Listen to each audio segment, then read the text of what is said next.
Good morning everyone. कैसे आप लोग? बढ़िया। ठंडी तो थोड़ी कम हो गई है, धूप निकलने लगा। अच्छा बढ़िया हम सबके लिए, ताकि अब पढ़ाई की स्पीड जो है वो बढ़ जाए। बहुत ठंडी पड़ती है, थोड़ा पढ़ने में दिक्कत होती है, बहुत ज़्यादा एक्सट्रीम लेवल पे होती है। तब ये जो मौसम है पढ़ाई के लिए सबसे ज़्यादा अनुकूल मौसम और सबसे बढ़िया मौसम है। न तो ज़्यादा ठंडी लग रही है बहुत एक्सट्रीम लेवल पर, नहीं अभी गर्मी आई है, तो मस्त मौसम है पढ़ने के लिए, घूमने के लिए भी है, लेकिन हमें पढ़ना है। तो हम लोग पिछले क्लास में देखे थे सन के बारे में, सूर्य के बारे में, सूर्य के ओरिजिन, उसके फॉर्मेशन के बारे में देखे थे, उसका बनावट कैसे हुआ था, किस चीज से बना था, सूर्य कैसे बना था, सूर्य एक तारा है, ये सब कुछ हम लोग देखे थे। अब आज सूर्य के कुछ फैक्ट्स है उसके बारे में जो एग्जाम में आते हैं, तो मैं सोचा कि आप लोगों को फैक्ट्स भी बता दूं ताकि फिर हम लोग आगे बढ़ सकें। अब आगे हम लोग को प्लैनेट पढ़ना है, ग्रहों को पढ़ना और एक एक ग्रहों को एक एक करके पढ़ना है। तो इसलिए आज हम लोग सूर्य के जो फैक्ट्स हैं, जो तथ्य हैं सूर्य के, उसको हम लोग देख लेंगे ताकि एग्जाम में वो तथ्य भी हमसे न छूटे। फॉर्मेशन पढ़ी ली है अच्छे से, उसको हम लोग याद भी कर लिए, रिवीजन क्लास भी हुआ था, कई लोग दिखाए भी थे, बीच में बताए भी थे, हम पूछे भी थे। तो अच्छी बात है, सब लोग पढ़ रहे हैं, खुशी की बात है। और अच्छा लगता है कि जब आप रिवीजन करके आते हैं, आप पढ़ते हैं, पढ़ाई चीजों को बताते हैं, कुछ उसके एडिशनल भी बताते हैं, तो अच्छा लगता है कि मेहनत दोनों तरफ से हो रही है। तो आइए हम लोग एक एक करके आज उसके फैक्ट्स को देख लेते हैं, फिर हम अपने अगले टॉपिक पे शिफ्ट होंगे, अगले टॉपिक पे पहुंचेंगे। ठीक है, आइए देखते हैं।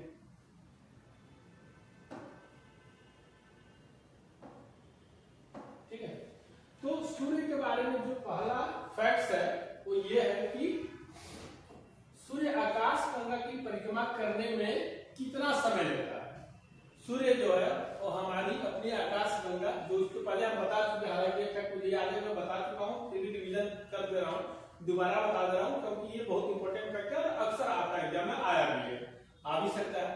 तो ये फैक्ट है कि आकाश गंगा की परिक्रमा करने में सूर्य को कितना समय लगता है, तो ये समय लगता है 25 करोड़ वर्ष।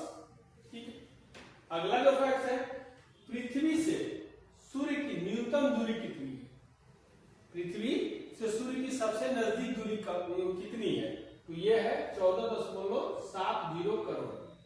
ठीक, तो जब न्यूनतम दूरी है तो इसका मतलब अधिकतम दूरी भी होगी, तो न्यूनतम दूरी अधिकतम दूरी कितनी है, 15 करोड़। पृथ्वी सूर्य के सबसे नजदीक जब होती है, सबसे नजदीक की जो दूरी होती है, मतलब सूर्य और पृथ्वी की सबसे कम दूरी जब होती है वो होती है 14.70 करोड़। हालांकि हम आगे पढ़ेंगे कि जब सूर्य के सबसे नजदीक होती है पृथ्वी तो उसको क्या बोलते हैं, कब होती है, ये सब कुछ हम अच्छे से डिटेल में पढ़ेंगे। उसको एपीहीलियम बोलते हैं, पेरीहीलियम बोलते हैं, अपसौर बोलते हैं कि उपसौर बोलते हैं, ये सब चीजें हम पढ़ेंगे, ये क्वेश्चन भी आया हुआ है, लेकिन आज सिर्फ फैक्ट है इसलिए हम इसी पे बात कर रहे हैं, आगे उसका हम लोग डिटेल करेंगे। तो सूर्य से पृथ्वी की न्यूनतम दूरी होती है 14.70 करोड़, और अधिकतम दूरी जो होती है सूर्य से पृथ्वी की होती है 15.21 करोड़। अब अगला फैक्ट है कि सूर्य का व्यास कितना है। सबका अपना व्यास होता है, ग्रहों का भी अपना अपना व्यास है, तो तारों का भी अपना व्यास है। सूर्य भी क्या है, हम पहले बता चुके एक तारा है, तो सूर्य का व्यास कितना है, तो सूर्य का व्यास है 13,92,000 किलोमीटर। अब आप इसी से पता लगा सकते हैं कि सूर्य कितना बड़ा होगा। अगला फैक्ट है कि सूर्य का आयतन कितना है, कितना आयतन है, तो एग्जैक्ट बताना थोड़ा मुश्किल है, इसीलिए इसको पृथ्वी के रिस्पेक्ट में बताया जाता है। तो ऐसा वैज्ञानिकों का मानना है कि सूर्य का जो आयतन है, सूर्य का व्यास हो गया, पृथ्वी से न्यूनतम दूरी हो गई, तो सूर्य का जो आयतन है पृथ्वी से लगभग 13 लाख गुना अधिक है, 13 लाख गुना अधिक है। मतलब पृथ्वी का जो व्यास है उससे लगभग 13 लाख गुना अधिक क्या है, सूर्य का व्यास है।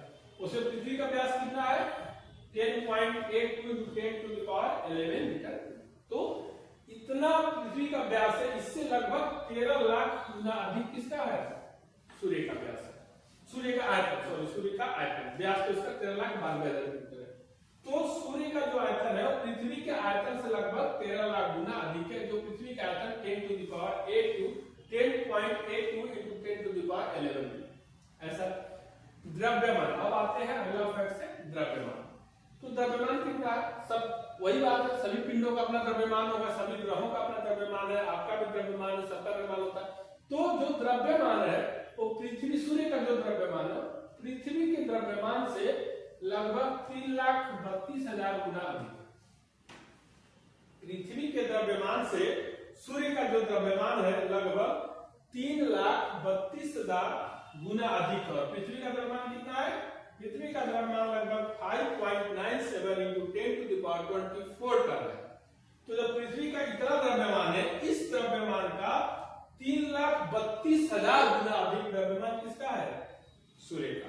अगला फैक्ट, सूर्य का केंद्रीय ताप कितना है? हम बताए थे कि अगर ये सन है, हम इसको बता चुके हैं, तो इसका जो केंद्रीय है, सेंटर है, इसका तापमान कितना है, इसका टेम्परेचर कितना है? सबसे ज्यादा टेम्परेचर नहीं होगा, तो सूर्य का जो केंद्रीय भाग है, सेंटर है, केंद्र है, इसका तापमान कितना है? लगभग 15 मिलियन डिग्री सेल्सियस। कितना है? 15 मिलियन डिग्री सेल्सियस। और 15 मिलियन, 1 मिलियन कितना होता है? 10 लाख। तो सोचिए, इससे 15 से फिर 10 लाख का मल्टीप्लाई करिए, तो जितना आएगा उतना डिग्री सेल्सियस सूर्य का तापमान है, केंद्र का तापमान है। इसका मतलब यहाँ पे कोई चीज रह पाना अपने आप में बहुत बड़ी बात है। इसीलिए कहा था कि सूर्य का जो केंद्रीय भाग है, वहां पे प्लाज्मा की स्थिति में कोई भी चीज कैसा रहता है? प्लाज्मा की स्थिति में रहता है। सूर्य के केंद्रीय भाग में कोई भी चीज न तो द्रव रह पाता है, न ठोस रह पाता है, वो सिर्फ और सिर्फ प्लाज्मा या फिर गैस की अवस्था में होता है। ये हम पहले बता चुके हैं आप लोगों को, ठीक है, ये पहले हम बता चुके हैं। तो इसीलिए कहा था कि सभी पदार्थ जो होते हैं वहां पे प्लाज्मा की स्थिति में होते हैं। मतलब केंद्रीय तापमान इतना अधिक होता है, 15 मिलियन डिग्री सेल्सियस होता है, इसीलिए वहां पे इस टेम्परेचर पे कोई भी चीज न तो ठोस रह पाता है, नहीं द्रव रह पाता है, वो सिर्फ और सिर्फ गैस, बल्कि गैस भी नहीं रह पाता, वो प्लाज्मा चौथी स्थिति में आ जाता है, प्लाज्मा की स्थिति में आ जाता है। अगला फैक्ट जो है ऊर्जा का उत्सर्जन। सूर्य ऊर्जा का उत्सर्जन कितना करता है? कितना ऊर्जा का उत्सर्जन सूर्य करता है? आप जानते हैं कि सूर्य सभी पिंडों के ऊर्जा का स्रोत क्या है? सूर्य है। और सूर्य का भी अपना एक ऊर्जा का स्रोत है, जो हाइड्रोजन हीलियम में बदलता है, वही उसका राज है, वही उसका जीवन है। तो ऊर्जा का स्रोत कितना ऊर्जा उत्पन्न करता है सूर्य? तो सूर्य ऊर्जा उत्पन्न करता है 10⁻26 जूल प्रति सेकेंड। मतलब सूर्य 1 सेकेंड में 10⁻26 जूल ऊर्जा उत्सर्जन करता है। अब सोचिए कितना ऊर्जा सूर्य दे रहा है। तो ऊर्जा उत्सर्जन में हम देखते हैं। अगला फैक्ट है कि घूर्णन अवधि के लिए, घूर्णन मतलब रोटेशन, उसका रोटेशन, तो सूर्य कितनी देर में अपना घूर्णन कर लेता है, अपने अक्ष पे घूम जाता है? तो ये है 25.38 दिन, ठीक है। सूर्य, हम आपको बताया था कि सूर्य, सभी पिंड क्या कर रहे हैं? सूर्य की परिक्रमा कर रहे हैं। सूर्य सेंटर में है, पृथ्वी और बाकी जितने ग्रह हैं सब सूर्य परिक्रमा कर रहे हैं, और सूर्य अपने अक्ष पे खुद भी परिक्रमा कर रहा है। सूर्य अपने अक्ष पे खुद भी रोटेट हो रहा है। तो उसी रोटेशन अवधि कितनी है? रोटेशन टाइम कितना है? 25.38 दिन। और सूर्य की अगला फैक्ट है कि सूर्य की आयु कितनी है? जैसे सबका अपना आयु होता है, हमारा भी आयु है, हालांकि हमको नहीं पता है, आपकी भी अपनी आयु है, आपको भी नहीं पता है। तो आयु कितनी है किसी को पता नहीं है, क्योंकि यही हमारे हाथ में नहीं है। अगर हमारे हाथ में होता तो शायद हम अपने आयु को बढ़ा घटा सकते थे, लेकिन ये हमारे हाथ में है ही नहीं। जन्म और मरण दोनों हमारे हाथ में नहीं है, खासतौर पर मरण तो है ही नहीं है। तो हमारी आयु कितनी है ये हमें नहीं पता। उसी तरह सूर्य की भी अपनी आयु है। माना जाता है कि इतने समय बाद हो सकता है कि सूर्य की ऊर्जा खत्म हो जाए, सूर्य की एनर्जी खत्म हो जाए, और सूर्य क्या हो जाए? सूर्य भी खत्म हो जाए, क्योंकि सबका एनर्जी का हिलाज होता है। हमारे अंदर, हमें जीने का हमारा राज क्या? हमारी एनर्जी है। अगर हमारे अंदर से एनर्जी खत्म हो जाए तो हम कितना दिन जी पा पाएंगे? अगर हमें खाना पीना न मिले तो हम बहुत जिएंगे, महीना जी पाएंगे, 10 दिन जी पाएंगे, 5 दिन, सबकी बॉडी के हिसाब से। लेकिन एक समय बाद हमें मृत्यु को प्राप्त होना पड़ेगा। तो उसी तरह सूर्य का भी आयु वैज्ञानिकों के अनुसार 5 बिलियन वर्ष है। सूर्य की जो आयु है 5 बिलियन वर्ष, मतलब 5 बिलियन वर्ष बाद सूर्य भी क्या हो जाएगा? मर जाएगा। ऐसा कहा जाता है, सूर्य भी समाप्त हो जाएगा। 5 बिलियन वर्ष, मिलियन में कितना होता है? 10 लाख, बिलियन में कितना होता है? 1 करोड़। तो 5 करोड़ वर्ष बाद क्या हो जाएगा? हो सकता है कि सूर्य मर जाए, ठीक है। अगला फैक्ट है सूर्य से पृथ्वी तक सूर्य से जो प्रकाश होता है, हम जानते हैं कि प्रकाश कहां से आता है, सूर्य से ही आता है।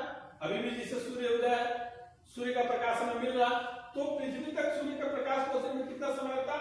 8 मिनट 18 या 20 सेकंड। कहीं कहीं 20 सेकंड मिलता है और कहीं कहीं 18 सेकंड मिलता है। ठीक है, तो सूर्य से पृथ्वी तक प्रकाश को पहुंचने में जो टाइम लगता है वो 8 मिनट 18 या 20 सेकंड लगता है। 8 मिनट 18 सेकंड वाली। अब सोचिए सूर्य कितना दूर है, सूर्य इतना दूर है, तब तो जाके इतने दूरी तय करके प्रकाश की किरणें हमारे तक पहुंचती है, पृथ्वी तक पहुंचती है, वो लगभग 8 मिनट में, जबकि इतनी स्पीड है उसके आगे। इसके अलावा अगला फैक्ट है कि पृथ्वी से सूर्य सबसे नजदीक कब होता है? पृथ्वी सूर्य के सबसे नजदीक कब होती है? तो होती है 3 जनवरी को। 3 जनवरी को पृथ्वी वर्ष में 3 जनवरी को पृथ्वी सबसे नजदीक होती है। उसी तरह पृथ्वी सबसे दूर होती है 4 जुलाई को। 4 जुलाई को पृथ्वी सूर्य से सबसे दूर होती है और 3 जनवरी को सबसे नजदीक होती है। ये मोटा मोटी फैक्ट है जो एग्जाम में आया और आगे भी आ सकता है। ये सब ये 3 जनवरी हम आगे पढ़ेंगे, एपीहेलियन, पेरीहेलियन, ये कब होती है, कैसे होती है, क्यों होती है, ये सब कुछ हम पढ़ेंगे। लेकिन आज ये फैक्ट हमें जानना जरूरी था, इसलिए हम आपको बता दिए। ठीक है, क्यों ये होता है आगे हम पढ़ेंगे। जैसे पृथ्वी रोटेट करते करते करते करते मान लीजिए ऐसा रोटेट कर रही है, ऐसे जा रही है ऐसे, तो एक समय आएगा कि ये जो हिस्सा थोड़ा यहाँ आ जाएगी, तो इसी को बोलते हैं 3 जनवरी, और ये हिस्सा कुछ यहाँ आ जाएगा, इसी को बोलते हैं 4 जुलाई। आगे हम इसको डिटेल में पढ़ेंगे। तो जब ये पृथ्वी सूर्य के सबसे नजदीक होगी इसको 3 जनवरी को, और पृथ्वी सूर्य से सबसे दूर होगी 4 जुलाई। इतने फैक्ट आप लोगों को याद भी रखने हैं, हमें उम्मीद है कि आप लोगों को याद भी हो जाएगा। तो ये जरूरी है क्योंकि ये एग्जाम में आए हुए हैं। अब आगे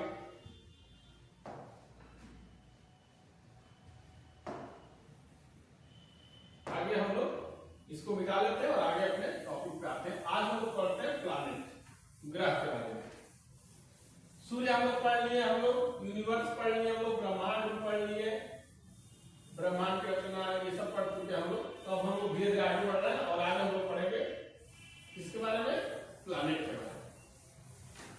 प्लैनेट के बारे में कुछ बताएगा? बताओ दीपिका, जो भी है आपको बताइए। दीप्ति, हाँ बताइए, कुछ तो बताते रहिए। हम बोले भी थे कि प्लैनेट आगे पढ़ेंगे, तो आपको डिटेल में कहना था थोड़ा सा।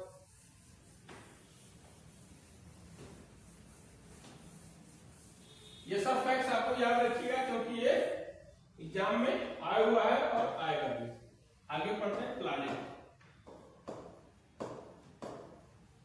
प्लैनेट जिसको बोलते हैं ग्रह।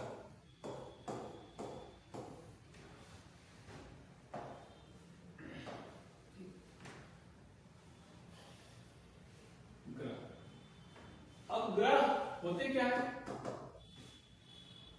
ग्रह उन पिंडों को कहते हैं, उन प्रकाश रहित पिंडों को कहते हैं जो क्या करता है? सूर्य की परिक्रमा करते हैं या फिर तारों की परिक्रमा करते हैं। जैसे ये है सूर्य, तो ग्रह मान लीजिए ये लोग ग्रह है, ऐसे ऐसे कुछ ग्रह है,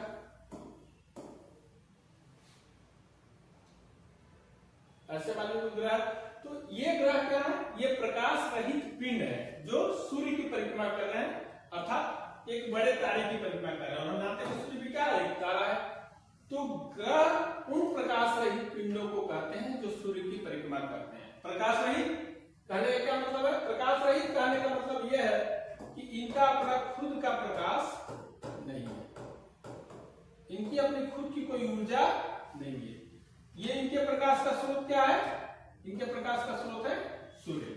अगर सूर्य से प्रकाश न मिले तो फिर इनका अस्तित्व खत्म हो जाएगा, और जब इनका अस्तित्व खत्म हो जाएगा तो इन पिंडों पर रहने वाले सभी जीव जंतुओं का अस्तित्व खत्म हो जाएगा। इसीलिए कहा जाता है कि हमारे लिए भी सूर्य का होना बहुत जरूरी है। अगर सूर्य नहीं रहेंगे तो हम भी नहीं रहेंगे।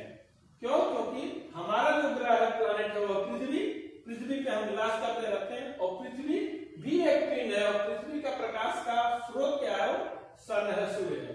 तो सूर्य नहीं रहेगा तो पृथ्वी नहीं रहेगी, और पृथ्वी नहीं रहेगी तो हम भी नहीं रहेंगे। इसीलिए कहा था कि प्लैनेट ग्रह क्या है? प्रकाश रहित पिंड है जो सूर्य की परिक्रमा करता है। ठीक है, अब आइए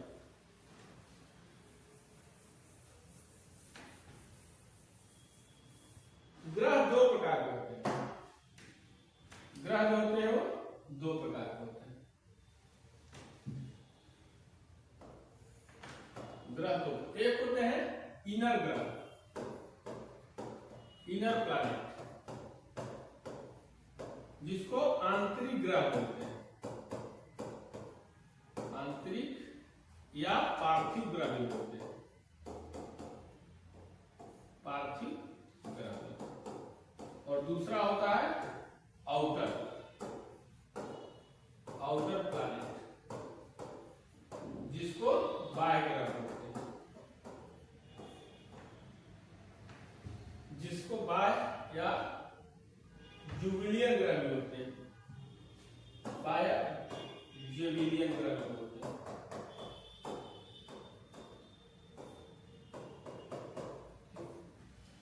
ग्रह दो प्रकार के होते हैं, कौन कौन से? एक होते हैं इनर और दूसरा होते हैं आउटर। इनर ग्रह किसे बोलते हैं और आउटर ग्रह किसे बोलते हैं, इसलिए इसको हम लोग डिटेल देखेंगे। आंतरिक ग्रह में 4 ग्रह आते हैं। फर्दर इसको हम लोग डिवाइड करेंगे तो आंतरिक ग्रह में आते हैं बुध, शुक्र, पृथ्वी और चौथा है मंगल। और आउटर ग्रह में भी 4 आते हैं। पहले 9 ग्रह थे, अब जानते हैं आप लोग, जब प्लूटो प्लूटो को हटा दिया गया तो अब 8 ही ग्रह रह गए। प्लूटो को ग्रह से पानी छीन ली गई। तो बाह्य ग्रहों में आते हैं बृहस्पति,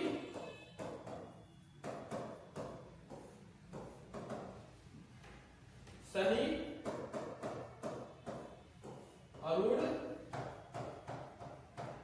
और चौथा आते हैं वरुण। ये 4 बाह्य ग्रह होते हैं, ये 4 आंतरिक ग्रह होते हैं। ऐसे हमारे पास 8 ग्रह है टोटल। ठीक है, अब ये जो ग्रह है ये आंतरिक ग्रह, ये जो आंतरिक ग्रह है ये बेसिकली भारी पदार्थों से या हैवी, ये भारी पदार्थों से बने होते हैं, भारी पदार्थों से बने होते हैं।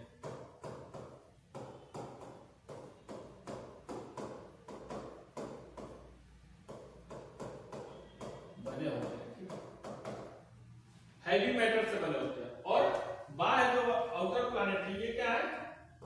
ये हल्के पदार्थों से बने होते हैं।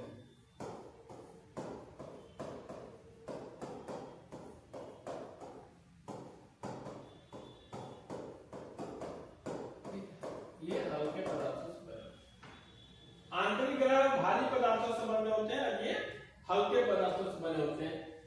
इस ग्रह में, आंतरिक ग्रहों में, इनकी जो विशेषताएं हैं ये कुछ पृथ्वी से मिलती जुलती विशेषता है। इन ग्रहों की विशेषताएं पृथ्वी से काफी मिलती जुलती है, इसीलिए इनको पार्थिव ग्रह भी बोलते हैं, पार्थिव ग्रह, क्योंकि इनकी विशेषताएं कुछ पृथ्वी से मिलती जुलती है। ये भारी पदार्थों से बने हैं, इसीलिए इनको पार्थिव ग्रह बोलते हैं। और इनकी विशेषताएं कुछ बृहस्पति से मिलती है, जुपिटर, तो इसीलिए इसको पार्थिव ग्रह बोलते हैं, सॉरी जुपिलियन ग्रह बोलते हैं, जुपिलियन ग्रह बोलते हैं, जुपिलियन ग्रह बोलते हैं।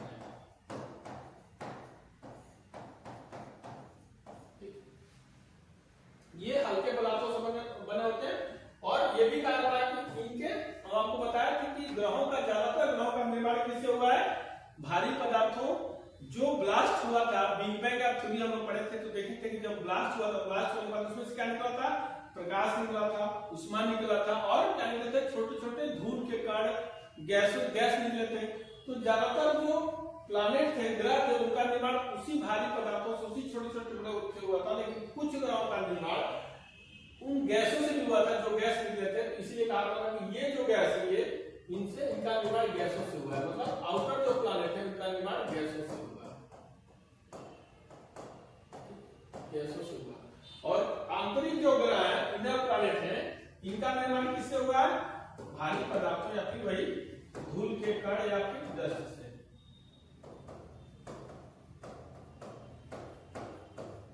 ठीक है, यहां तक बात समझ में आ रही?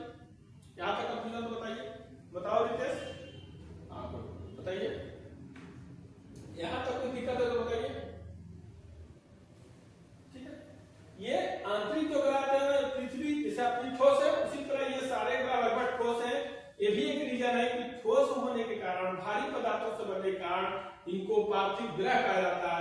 और ये हल्के पदार्थों से बने कारण, गैसों से बने होने के कारण पृथ्वी की संरचना, बृहस्पति की संरचना से मेल जोल खाते हैं, बृहस्पति के विशेषता से मेल जोल खाते हैं, इसलिए इनको जेवियन ग्रह भी कहा जाता है।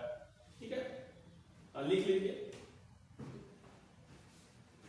इंग्लिश में इसको मरकरी, वेनस, अर्थ, मार्स, जुपिटर, सैटर्न, यूरेनस और नेपच्यून, यूरेनस और नेपच्यून, ये इंग्लिश में कहा जाता है। जुपिटर से जेवियन बना, जिसे जेवियन ग्रह भी बोलते हैं। हाँ बताइए, कोई डाउट? ठीक, लिख लीजिए, कोई भी डाउट किसी भी तरह का हो तो लिख लीजिए। ठीक है, अब इसमें से दो ऐसे ग्रह हैं, सभी 8 ग्रह हैं। ये 8 ग्रहों का अगर रोटेशन देखेंगे, ये सभी ग्रह क्या कर रहे हैं? सूर्य की परिक्रमा कर रहे हैं। मान लीजिए ये सूर्य है, तो ये जो ग्रह है, ये जो ग्रह क्या है? ये सभी ग्रह क्या कर रहे हैं? सूर्य की परिक्रमा कर रहे हैं।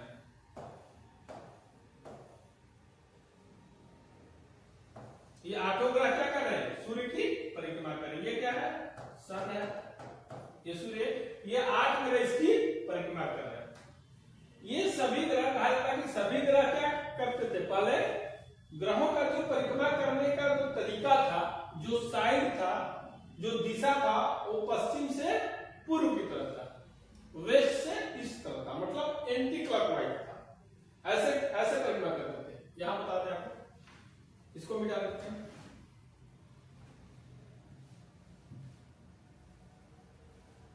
इसको मिटा देते हैं। सब लोग लिख लिया ना? ठीक,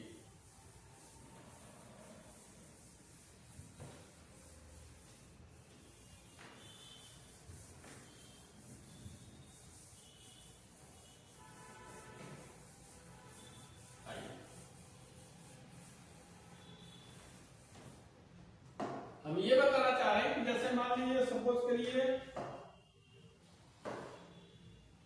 ये सूर्य है, इसकी परिक्रमा कर रहे हैं। मान लीजिए 8 ग्रह इसकी परिक्रमा कर रहे हैं।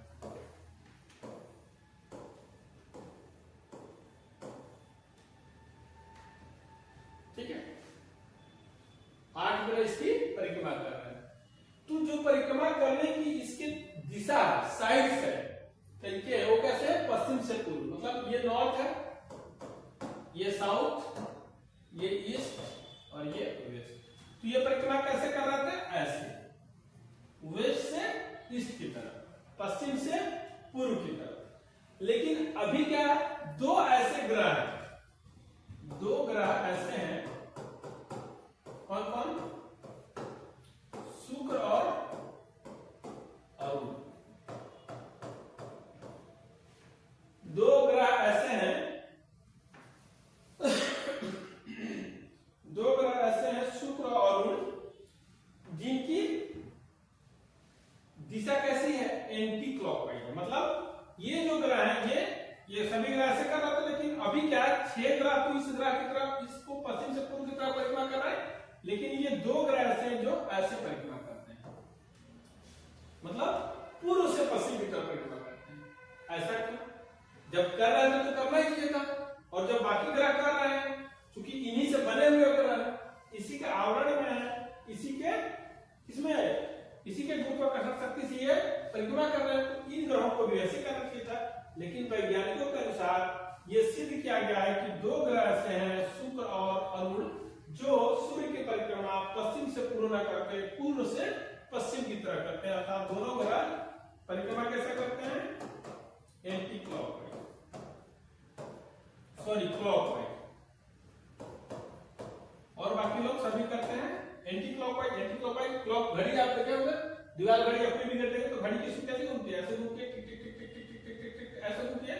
लेकिन ये एंटी क्लॉकवाइज कर रहे थे 8 ग्रह। लेकिन बाद में कुछ ऐसा सिद्ध किया गया कि इनमें से 2 ऐसे ग्रह हैं जो परिक्रमा कैसे कर रहे हैं? क्लॉकवाइज कर रहे हैं, क्लॉकवाइज। ये 2 ऐसे ग्रह हैं जो परिक्रमा क्लॉकवाइज करते हैं। बाकी 6 ग्रह, बाकी जो 6 ग्रह हैं वो परिक्रमा कैसे करते हैं? Anti clockwise.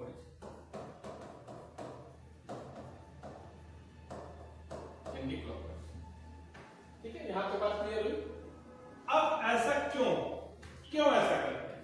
तो वैज्ञानिकों ने ये सिद्ध किया और ऐसा उनका मानना है कि हम लोग जब देखे थे कि बिग बैंग थ्योरी पढ़े हैं, बिग बैंग थ्योरी में क्या हुआ कि अलार्म लिए थे कि ब्लास्ट होने के बाद क्या हुआ, एक सूर्य बना, सूर्य बनने के बाद मान लीजिए इनका परिक्रमा कर रहा है, ये ग्रह, इसी तरह एक दूसरा ग्रह, इसी तरह एक तीसरा ग्रह, यहाँ पे एक चौथा ग्रह, ऐसे पांचवा ग्रह और छठा, सातवां, आठवां ऐसे ग्रह परिक्रमा कर रहे हैं। मतलब ये है सन, और बाकी इसके छोटे छोटे जो ग्रह है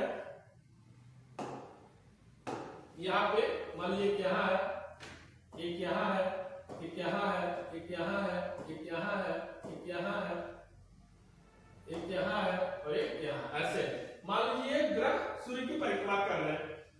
हुआ कुछ ऐसा कि ये एंटी क्लॉकवाइज कर रहे थे।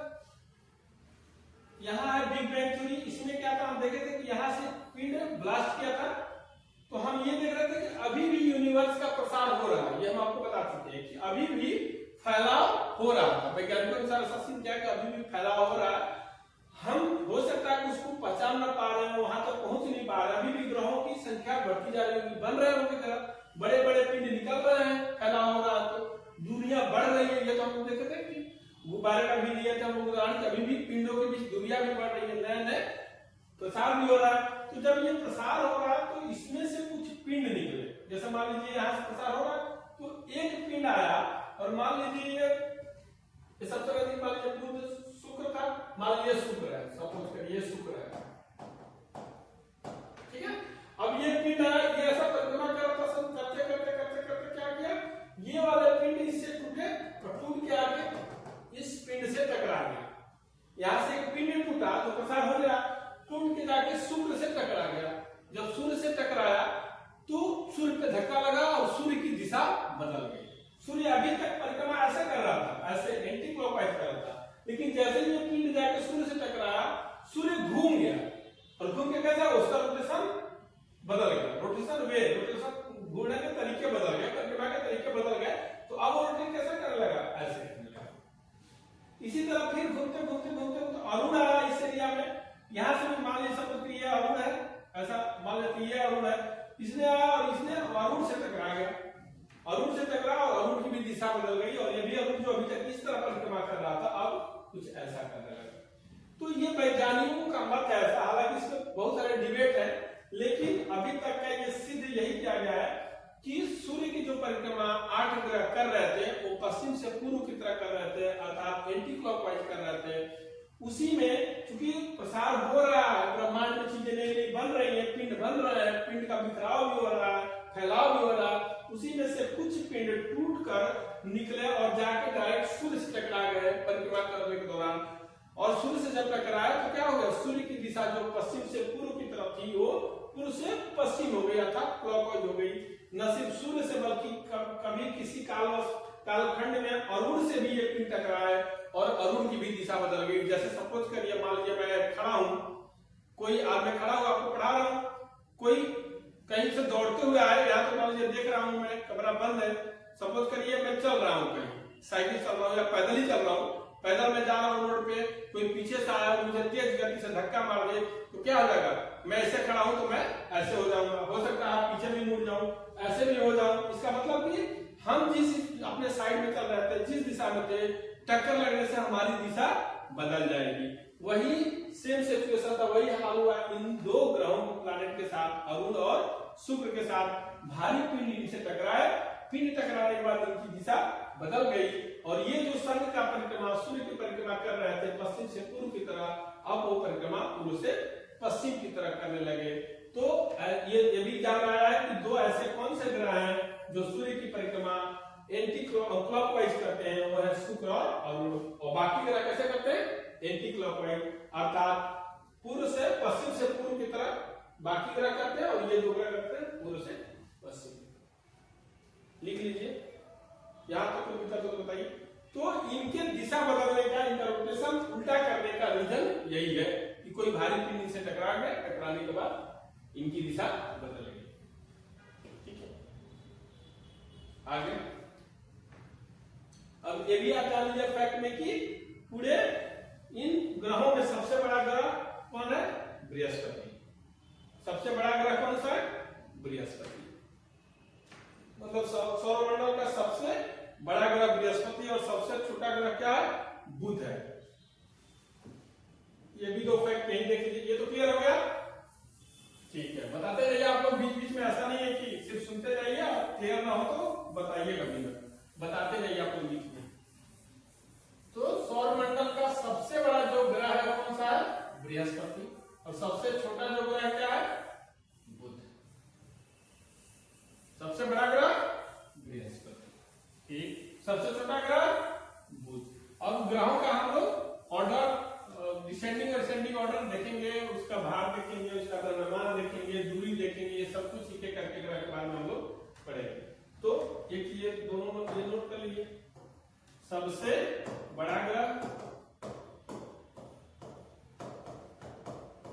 सबसे बड़ा ग्रह या प्लैनेट बृहस्पति, और सबसे छोटा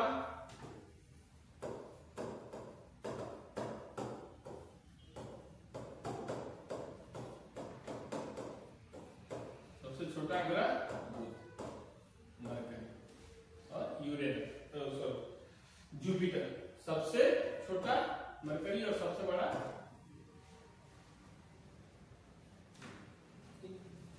तो अभी तक हम देखे सूर्य का कुछ फैक्ट देखे, फिर ग्रहों के बारे में देखे। ग्रह दो तरह के होते हैं, कौन कौन से? इनर और आउटर। इनर ग्रह में कौन सा? बुध, शुक्र, पृथ्वी और मंगल।